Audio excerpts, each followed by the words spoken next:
Hola, buenas a todos. Somos el grupo de Lucía Ortuño, Dani Moreno y David Moreno y vamos a empezar la tertulia de los capítulos 4, 5 y el epílogo. Para empezar, empezaré yo diciendo los resúmenes de estos capítulos, después hablará Lucía sobre los personajes de estos y para finalizar hablará Dani sobre las clases sociales, la honra, la hidalguía y la limpieza de sangre. En el capítulo 4 salieron hacia Cartagena de Indias, donde a través de un carpintero y sus emisarios hacían llegar los mensajes al rey Bencos, y cuando cargaban la mercancía se iban de la ciudad. Su padre se entretuvo mucho en la hacienda y llegó en un estado que preocupó. Le confesó que el estafador le había dicho que rezaba todos los días por su muerte. Su padre estaba destrozado y él encolerizado. Lo llevó al puerto para que lo llevaran al navío. También fue en búsqueda de sus compañeros y en compañía de Rodrigo fue a visitar a los amigos de su padre, Juan de Cuba y Cristóbal Aguilera, y por ellos y por otros supieron que los Corvos hacían los mismos negocios que su primo. Estos eran los verdaderos fulleros que contaban con la colaboración de su hermano en Sevilla. Martín tenía que actuar rápido o su padre no viviría mucho. Le pidió al grumetre Juanillo que fuera a la carpintería con un mensaje pidiendo al rey Bencos un favor. Debería ayudarle con sus hombres a saber todo lo que pudiese de los Corvos. El regreso a casa fue triste. Su madre se puso triste al saber las nuevas sobre las propiedades. Días más tarde, el cimarrón que hacía de mensajero al rey debería de acudir al río al encuentro para recibir el encargo realizado. En el sitio indicado estaba Sando, con un negro asustado, bien educado y gallardo, con buenas ropas, pero mazado con el hierro en la mejilla izquierda como esclavo. Era Francisco. Martín le pidió información, pero esta era mucha y solo le iba a contar la fechoría más reciente. Les contó la historia y detalles de los Curvo. Venían de una familia de Sevilla. Fernando tenía casa de comercio en Sevilla y era cargador para las Indias y se había casado con Belisa de Cabra. Juana Curvo se casó con Luján de Coa, prior del consulado de Sevilla. Arias Curvo vino a España casándose con Marcela López de Pinedo. Isabel Curvo se casó con Jerónimo de Moncada. A través de los lazos familiares, los tres hermanos ubicados en Sevilla reunían más poder. Aún quedaba por casar el hermano pequeño Diego, que vivía con su hermano en Cartagena.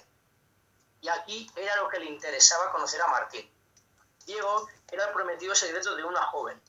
La joven era hija del difunto conde de Riaza, y la boda dependía de la decisión de la madre de esta. Martín no entendía nada, pero Francisco le explicó que los Curvos ni eran hidalgos ni tampoco cristianos, sino que también tenían antepasados judíos, por lo que habían contratado los servicios de un célebre genealogista para falsificar el linaje y poder llevar a cabo la boda. No conocía sus planes, pero sí escuchó a su amo decir que esa boda era como uno de esos cañones que los piratas escondían en las islas desiertas. Al ver la cara que ponían sus agentes, y con Martín recordando el día que arribó a tierra, les contó que los piratas utilizaban sus viejos cañones para esconder sus botines en muchas islas desiertas que hay en la zona. Tenían que irse, pero había obtenido mucha información, y para su sorpresa Francisco le dijo que era hijo de Arias Curvo. Al regresar le contó a María absolutamente todo lo que hasta la fecha conocía de los ladrones españoles. A mediados de septiembre se emprenden en un nuevo viaje, en el que todo les sale mal. Había varias plagas que asolaban los puertos. La cosecha había sido mala, y Maucheron se quedó con el tabaco sin apenas facilitar armas. La bodega está vacía, pero tenían dinero para aguantar hasta la próxima cosecha. Le preocupaba más Bencos y los cimarrones que no tendrían con qué defenderse.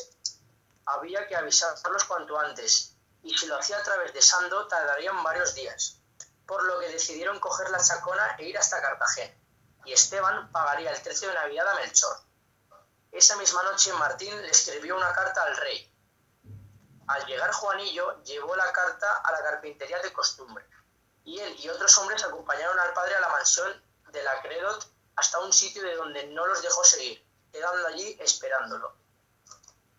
Ante la tardanza en volver, acudieron a la casa donde no fueron bien recibidos, y Martín se enfrentó a Melchor, recordándole las palabras que había dicho a su padre en la anterior visita, y culpándole de su descaprición.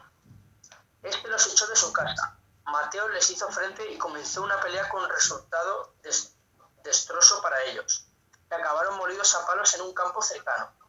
Sus compañeros, al ver que no regresaban, fueron en su busca, encontrándolos en semejante estado y regresando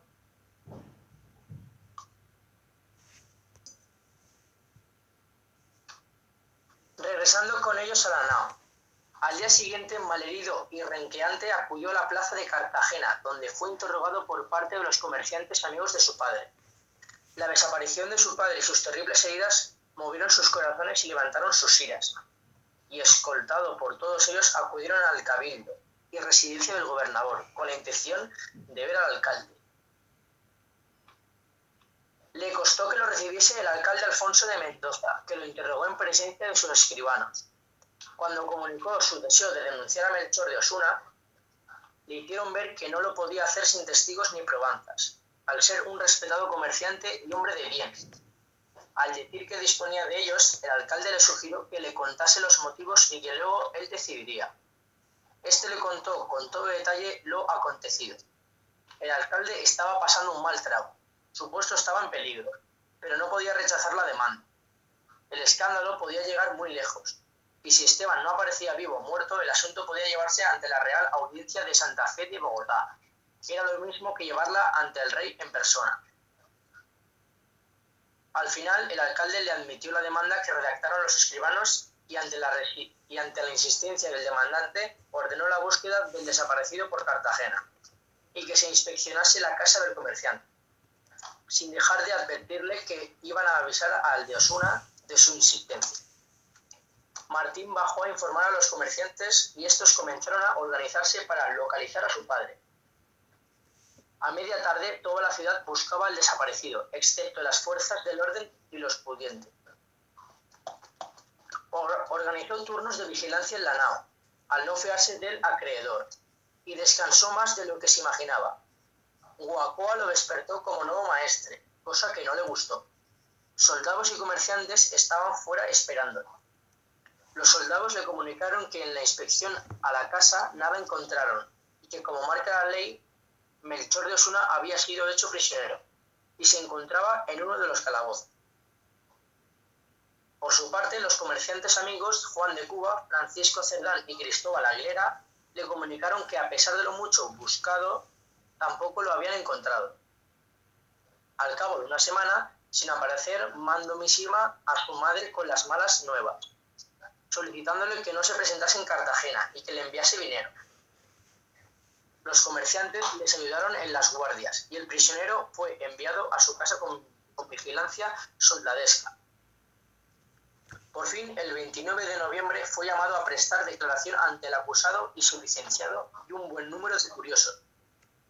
Durante la mañana relató punto por punto lo dicho el primer día y por la tarde fue el de Osuna, quien se defendió diciendo que todo era mentira, que entró como un loco en su casa y que sus hombres solo se defendieron del ataque de los visitantes. Al día siguiente declararon Mateo y Lucas, y más tarde llamaron al capataz que se interpuso a su llegada a la casa, el negro Manuel Angola. Era extraño que esto sucediera, siendo esclavo, pero era el único testigo que aportaba Melchor para sorpresa de todos, en muestra de seguridad. Al ser interrogado sobre la salida de Esteban Nevares de la casa, dijo que no, que nunca había salido. Ante el nerviosismo de su dueño, alcalde y licenciado manifestó que lo vio entrar, pero no salir, y que desconocía dónde se hallaba. Manifestó que su declaración era por ser buen cristiano y que lo había consultado con su confesor, que no lo hacía por hacer daño a su amo, aunque sí oyó voces fuertes de su amo, y lo que siguiente supo del asunto fue la llegada de su hijo a sus hombres a la casa. Toda Cartagena quería celebrar la declaración del esclavo, pero ellos se fueron a la nao. No es que no quisiesen festejar con el pueblo el triunfo, aún quedaban días de juicio y el final era incierto. Martín se encerró en su habitación a escribir una carta que le ocuparía toda la noche. Al día siguiente volvieron al palacio, donde tendría que declarar Rodrigo, y para sorpresa de los presentes, el lugar de cabecera era ocupado por don Jerónimo de Zuazo, gobernador y capitán general, al que acompañaban 2 capitanes al mando de un buen número de soldados. Este explicó su presencia allí por el gran interés que el caso había despertado y por si le solicitaba al virrey un informe. Rodrigo hizo su declaración sin la presencia de Melchor. Su calidad de persona principal había descendido a la de reo de prisión. Mientras su compadre declaraba, un negro se acercó a Martín y le dio un sobre. Este lo abrió y lo leyó. Se giró hacia Juanillo, que al dúo abandonó el lugar y Martín sonrió a Rodrigo. La ciudad estaba a la espera de la resolución del alcalde, cuando el 4 de diciembre un gran griterío llegó a la Chalana desde el puerto. Una gran muchedumbre agitaba los brazos y lanzaba sombreros al aire, y varias embarcaciones se dirigían hacia ellos. En una iba el maestre, Esteban Nemares, que les saludaba feliz. Estaba sano y salvo. Su estado era calamitoso y tembló por su salud, pero cuando se fundieron en un feliz abrazo comprendió que estaba bien. Luego subió a bordo Juan de Cuba y el alguacil mayor de Cartagena, que le explicó que su padre había sido hecho cautivo por el peligroso cimarrón Domingo Biojó, el peor malhechor de tierra firme y al que buscaban desde hacía 6 años. No lo asesinaron porque fue utilizado para hacerle llegar un mensaje al gobernador, del que pronto sería conocedor. Sí me dijo cómo fue hallado por unos indios en un camino, que lo llevaron al hospital, y que después de pasar por palacio fue cuando lo llevaron ante él, que Melchor de Osuna había quedado en libertad y que se cree que el secuestrador había sido Manuel Angola, que después de declarar había desaparecido. También le comunicó que el gobernador había organizado unos saraos para el pueblo por la buena disposición mostrada por él mismo ante su padre. Al marchar, las risas de padre e hijo fueron tremendas. El plan diseñado había salido a la perfección, e incluso el gobernador quería premiarle por el comportamiento que había tenido. Los comerciantes le interrogaron sobre el mensaje que había entregado, pero no entregó ninguno, ya que los cimarrones le obligaron a decirlo de memoria, como así hizo ante el gobernador. Los cimarrones querían hacer la paz. Los soldados nunca llegaron a vencerles y sufrían muchas bajas. Por ello exigían que dejasen en libertad a los presos, que los palenques fuesen reconocidos y que él fuese reconocido como un rey africano, vestirse como los españoles y poder llevar espada. A cambio, no secuestraría más gente, ni admitía más esclavos en los palenques, a la vez que todos cumplirían la ley.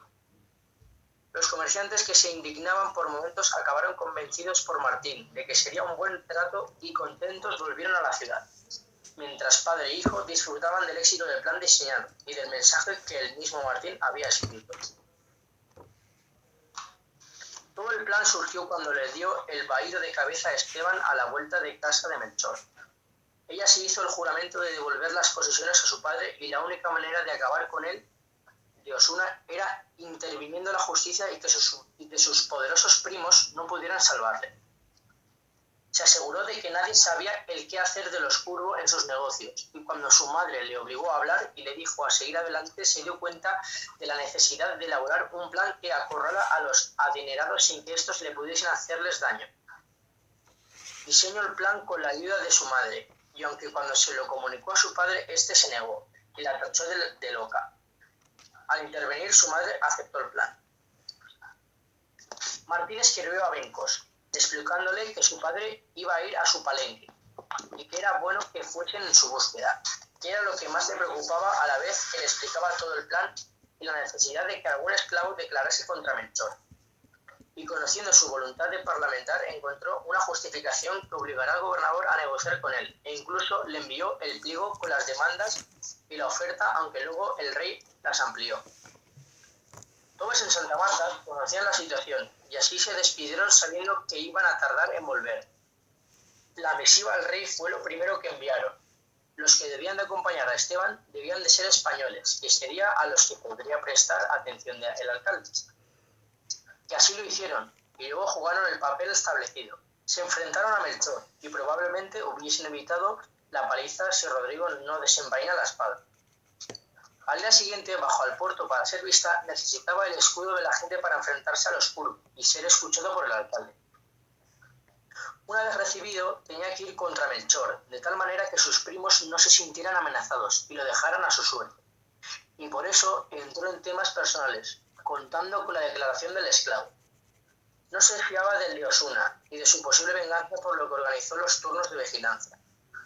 Escribió a su madre para contarle entre letras que todo iba según lo planeado. En las declaraciones pasó miedo, al ver que el esclavo que iba a declarar era el capataz que les frenó en la entrada. Pero luego fue feliz al ver al de Osuna con toda su mezquinidad y codicia caer a sus pies. Era el momento de escribir la carta que tenía en mente. Mientras el pueblo festeja la victoria, él escribía a los curvos, explicándoles todo el conocimiento que tenía sobre su primo, todos los contratos que había firmado y cómo llegó a la conclusión de que detrás estaban ellos, siendo conocedor de los buenos matrimonios realizados por sus hermanas, con personas influyentes en Sevilla. Igualmente le comunicó su conocimiento sobre la falsedad del linaje que estaban preparando para su hermano Diego. A cambio de su silencio, les pedía que, antes de la declaración de Rodrigo, en el juicio le enviasen un nuevo contrato en el que las posesiones de su padre volvían a él, y dado que ellos los iban a dejar en paz, pedían para ellos el mismo trato y les dejasen hacer la misma vida que hasta ahora realizaban. Si no lo hacían, sacarían a la luz todos los trapos sucios de toda la familia. La carta fue entregada en personal por Juanillo a Arias Curvo, con mucho trabajo, y todo lo demás ya es conocido. La Navidad en Santa Marta fue tranquila y feliz. Los ataques a los palenques cesaron y por Bencos supo que Melchor había sido enviado a España por sus primos, que desconocían todos los sórdidos negocios que tenía, quitándole todos menos la vida, a la vez que avisaban a su hermano de que se asegurase de que no volvería jamás.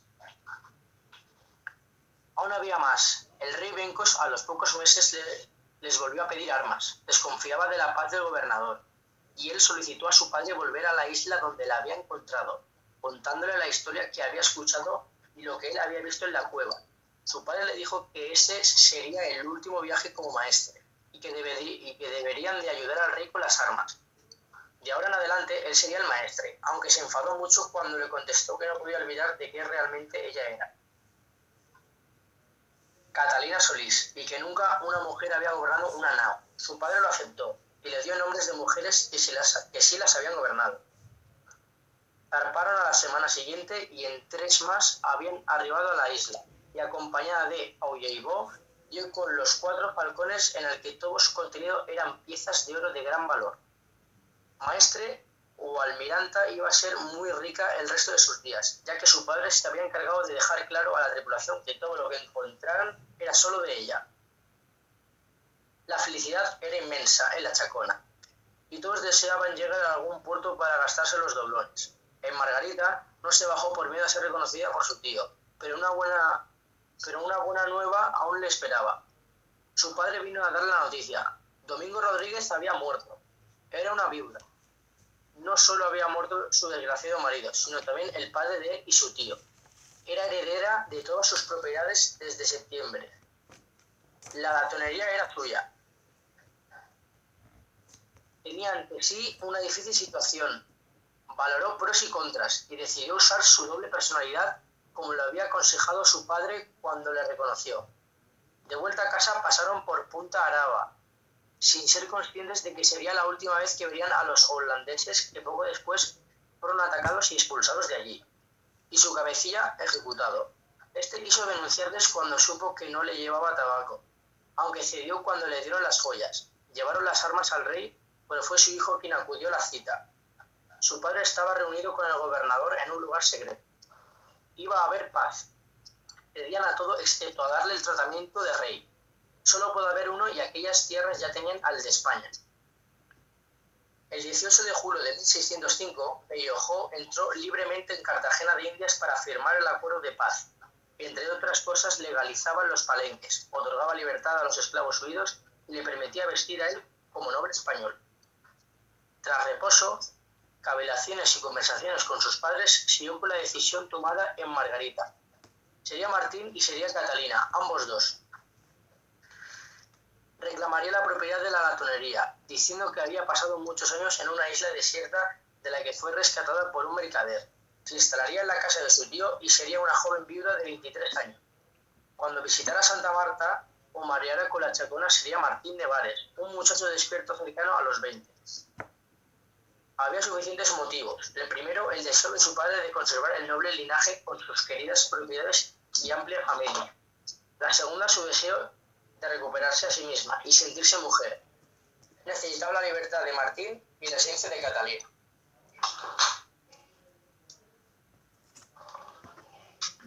Vale, ahora yo voy a hablar sobre los personajes, los nuevos personajes que han aparecido y a desarrollar los antiguos que ya sabíamos, que ya conocíamos en estos capítulos.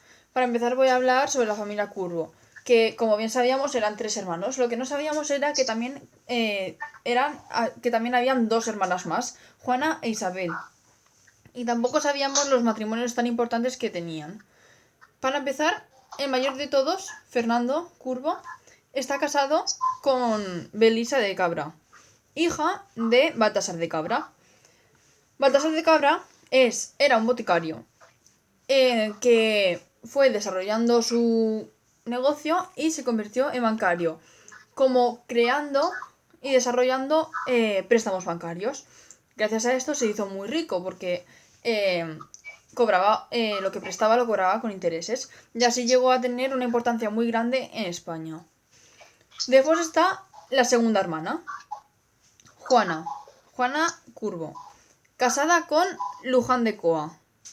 Luján de Coa es el prior del consulado de Sevilla, es decir, como quien se encargaba de controlar el comercio entre España y el Nuevo Mundo. Por lo tanto, Melchor de Osuna y Diego y Arias Curvo sacaban información de ahí, de Luján de Coa, ya que como él controlaba las mercancías que pasaban o no, sabía que iba a faltar. Por lo tanto, podía informar para que pudieran llevar a cabo sus planes. Vale, a continuación está Arias Curvo, el tercer hermano, casado con Marcela López de Pinedo, que formaba parte de una familia muy rica, bastante rica.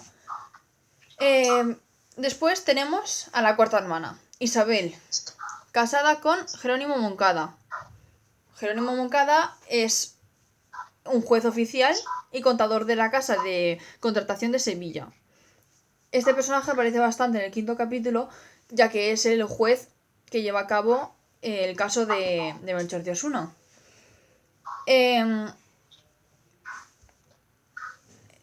Más adelante tenemos la historia de Diego Curvo, que todavía no está casado. Está a punto de prometerse con Beatriz de Barbella, que tiene una condición real.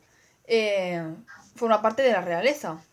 Pero también, al ser el de familia pueblerina, por decirlo de alguna manera, que no es ni conde, ni rey, ni nada, por ser comerciante, un simple comerciante, tiene una condición para casarse con ella.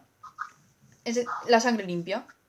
Tiene que ser limpio de sangre, no puede ser ni judío, ni negro, ni mulato, ni nada. Tiene que ser totalmente español. Pero, para desgracia de los Curvo, Diego sí que tenía antepasados judíos. La familia Curvo tiene sangre judía. Por lo tanto, para intentar ocultar este hecho, contratan a Pedro de Salazar y Mendoza, un falsificador de genealogía. Es decir, cambia los árboles genealógicos, los modifica para ocultar la mezcla de sangre. Y así Diego podrá casarse con Beatriz de Barbella y convertirse en conde.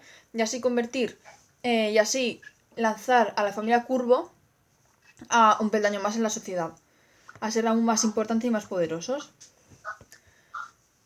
Aquí podemos ver, con todo este árbol genealógico, con la familia, podemos ver sus objetivos, es decir, llegar a tal nivel de poder, que no solo sean muy ricos, sino también tener un reconocimiento social muy importante en aquella época, casando al hijo menor, al menor de todos, para convertirlo en conde.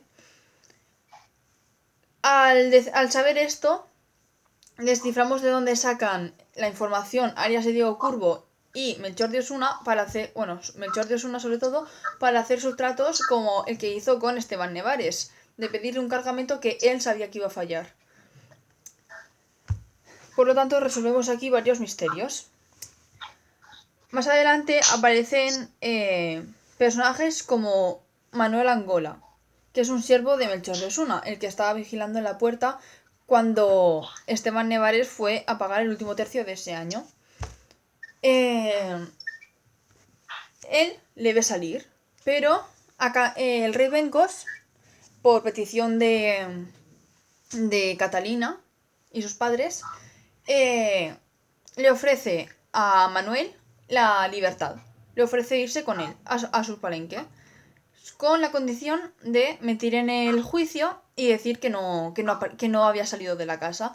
Por lo tanto, podían condenar a Melchor de Osuna a estar varias semanas en el calabozo, ahí aprisionado.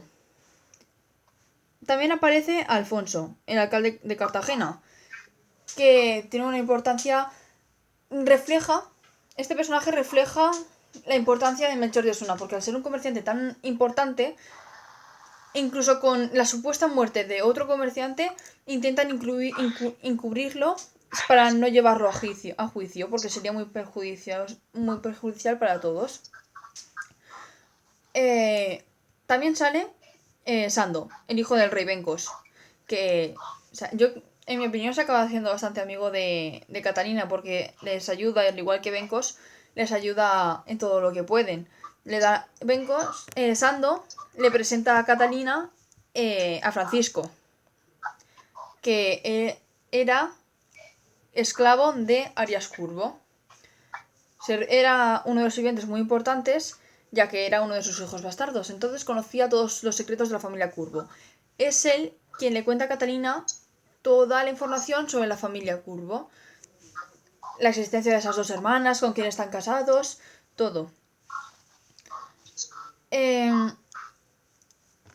También, al mencionar a Sando, se puede ver la gran importancia y la amistad que han llegado a generar el rey Bencos por estar apoyando a la familia Nevares. Ayudan cuando lo necesitan. Gracias a Bencos consiguen recuperar sus pertenencias, la casa, la nao.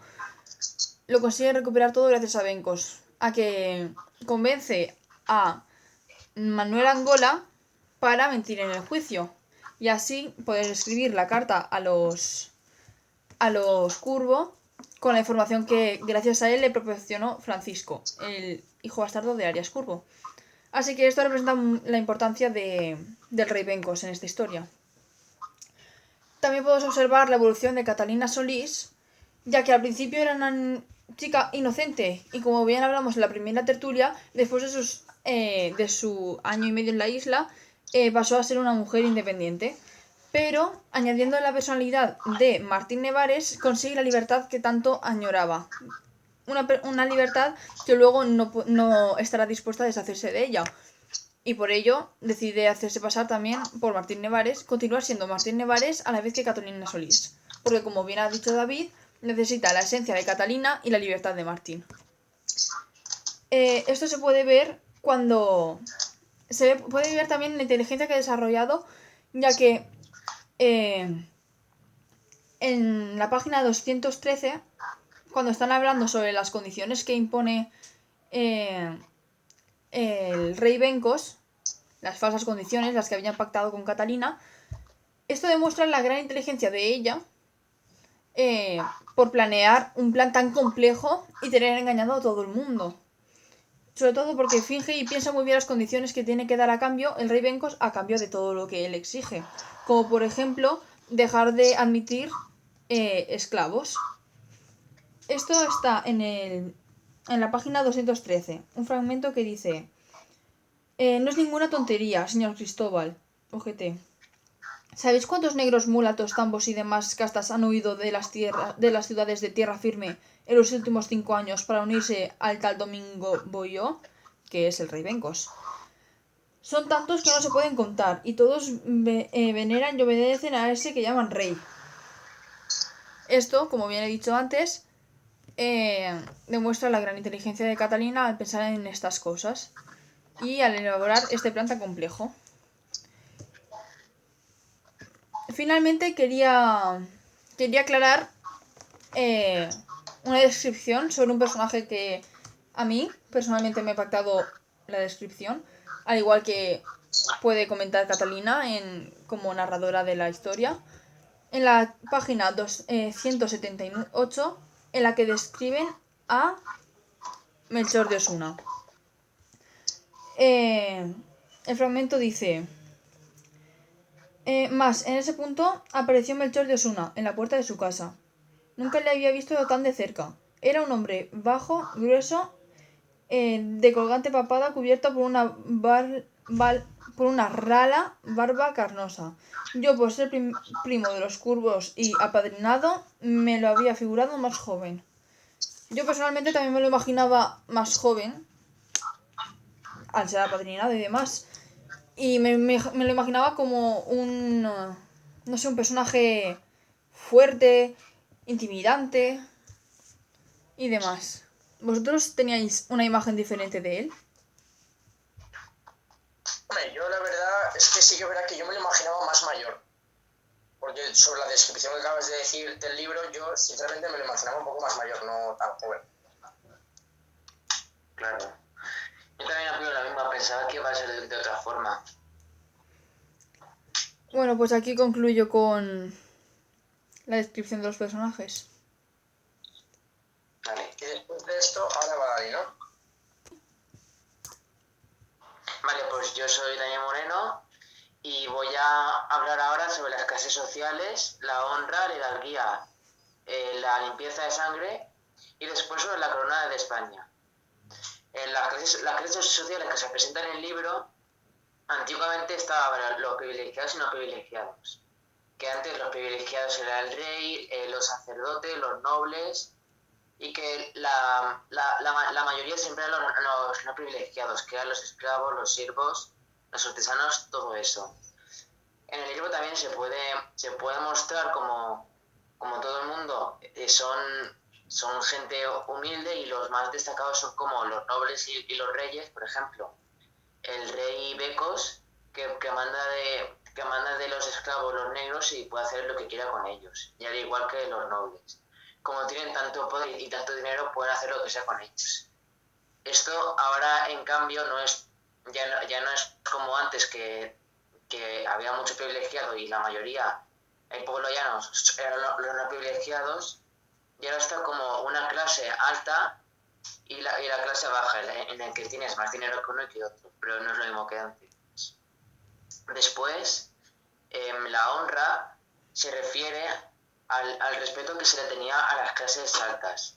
Por ejemplo, el rey o los monjes o los sacerdotes, que tenían mucho poder.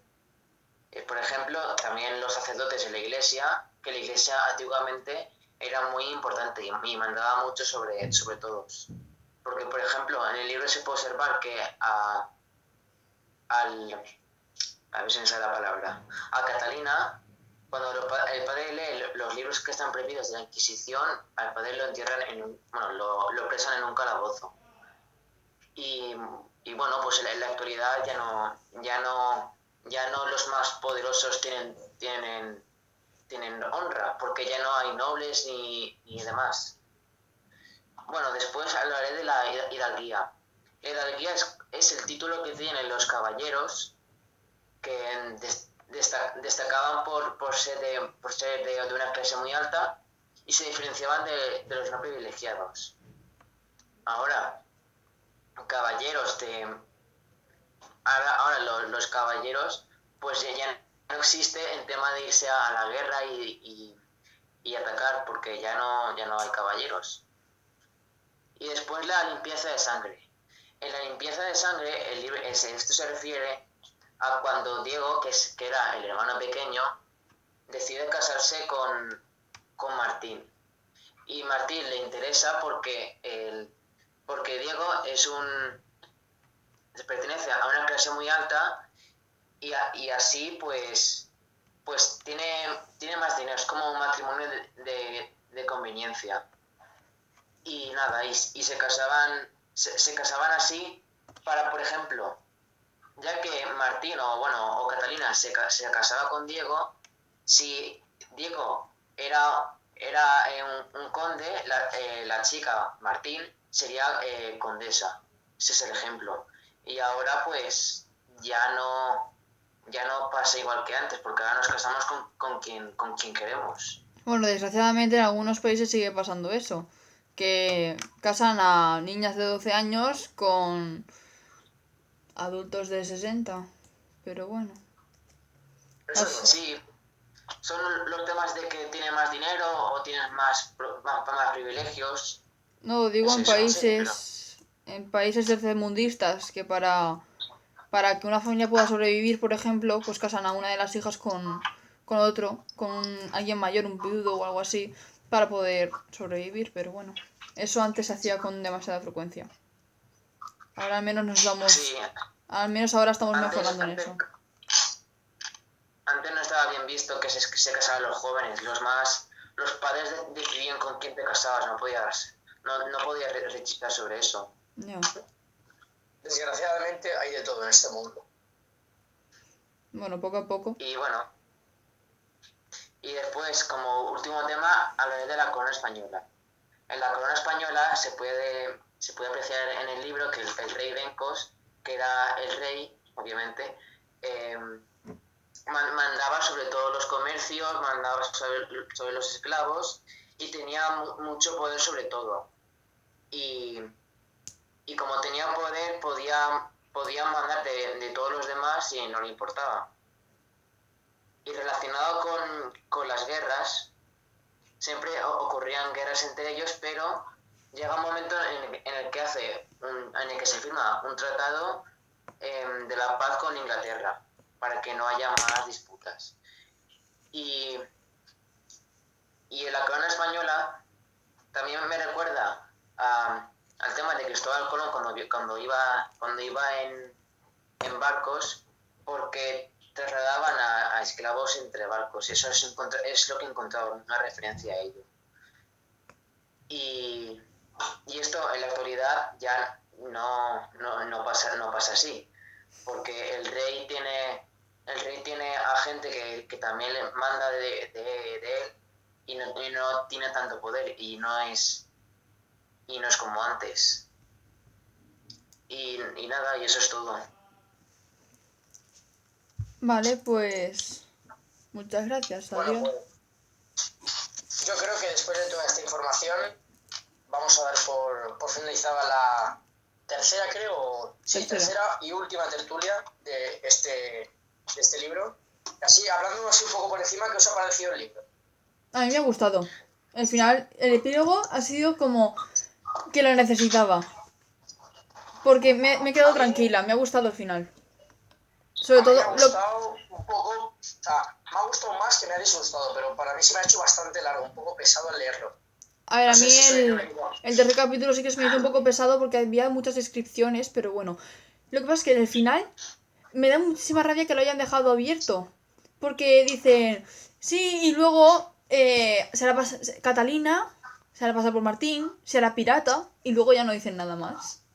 Y dejan ahí un final muy abierto sobre lo que va a pasar. Es un final abierto para que tú te puedas imaginar qué quieres que ocurra, no sé. O para lo mejor una continuación, quién sabe. Sí, es una trilogía. Es una trilogía. Yo, personalmente, yo me quiero leer el resto de libros. De hecho, creo que hay una...